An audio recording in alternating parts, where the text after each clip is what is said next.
गट नंबर आमचा 59 आहे, पळशी शिवार आहे, धनगरवाडी गाव आहे.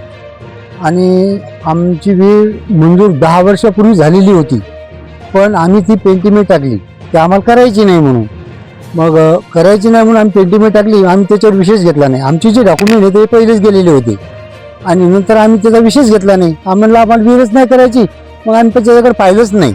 आणि नंतर मग आम्ही याच्या व्हॉट्सअपवर पाहिलं की आमची विहीर झाली आणि चोरी गेली. विहीर झाली. मग आम्ही काहीच केलं नाही ना. आम्ही पैसेच घेतले नाही आणि विहीर नाही. मग आम्ही हे पाऊल उचलला की मग आम्ही गेलो. म्हणलं बाबा, शासनाला म्हटलं की आम्हाला कलेक्टर ऑफिसला म्हणलं आम्हाला विहीर नाही, आमची विहीर चोरी गेली. कारण आमच्यावर विहीरच नाही आणि आमचे पैसे उचलून बंदे खाल्ले. मग आता कायदेशीर कारवाई करा या लोकांवर. कारण याने डॉक्युमेंट परस्परच नेले. आमच्याकडून काहीच नाही. आमची याच्याकडे लेखी अजिबात कोणतीच नाही. आणि जे आमचे आधार कार्ड हे जे नेले आहे ना, तो रोडच्या कामाचे म्हणून नेले. मग कशावर सहाय्य घेतले आम्हाला माहित नाही. आम्ही अंगठे बाजार लोक. तर ही दुर्दैवी घटना आहे की एकीकडे शेतकरी मरत असताना, आत्महत्या करून मरत असताना त्या ठिकाणी धनगरवाडी शिवारामध्ये हिंगोली जिल्ह्यामध्ये शेतकऱ्याच्या विहिरीचं अनुदान लाटलं. या ठिकाणी विहिरीच केल्या नाही.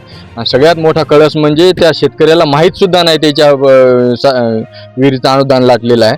अशा जवळपास 80 विहिरी या परिसरामध्ये चोरीला गेलेल्या आहेत. परवा शेतकऱ्यांनी कलेक्टरला निवेदन दिल्याच्या नंतर त्या शेतकऱ्याला अधिकाऱ्याकडून धमकवण्याचा प्रयत्न करण्यात आला आणि त्या अनुषंगाने आम्ही शिवसेनेच्या वतीने या ठिकाणी आलेलो आहोत. शिवसेना उद्धव बाळासाहेब ठाकरे पक्षाच्या वतीने त्या संबंधित अधिकाऱ्याला आम्ही सांगू इच्छितो, जाहीर आव्हान देतो की आपण कोणत्याही शेतकऱ्याच्या केसाला जरी धक्का लावला तर याचे परिणाम गंभीर होतील.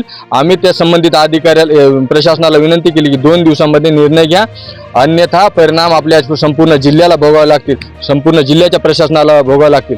आम्ही शेतकऱ्याला वेठीस धरू देणार नाही. शेतकऱ्याचा जो मोबदला आहे तो शेतकऱ्याला मिळालाच पाहिजे. त्याच्या विहिरी पुन्हा झाल्या पाहिजे. आणि संबंधित अधिकाऱ्यावर जे सिंडिकेट आहे, खरं तर हे मोठं रॅकेट आहे. इंजिनियर असतील, BDO असतील, संबंधित जिओ टॅगिंगवाला अधिकारी असेल, अकाउंटंट असेल, या संपूर्ण प्रकरणाची चौकशी राज्याच्या मुख्यमंत्र्यांना केली पाहिजे. मुख्यमंत्र्यांनी एखादी समिती स्थापन करून मुख्यमंत्र्याला विनंती करतो की ही समिती स्थापन करून या संपूर्ण प्रकरणाची चौकशी करावी आणि या शेतकऱ्याला न्याय द्यावा.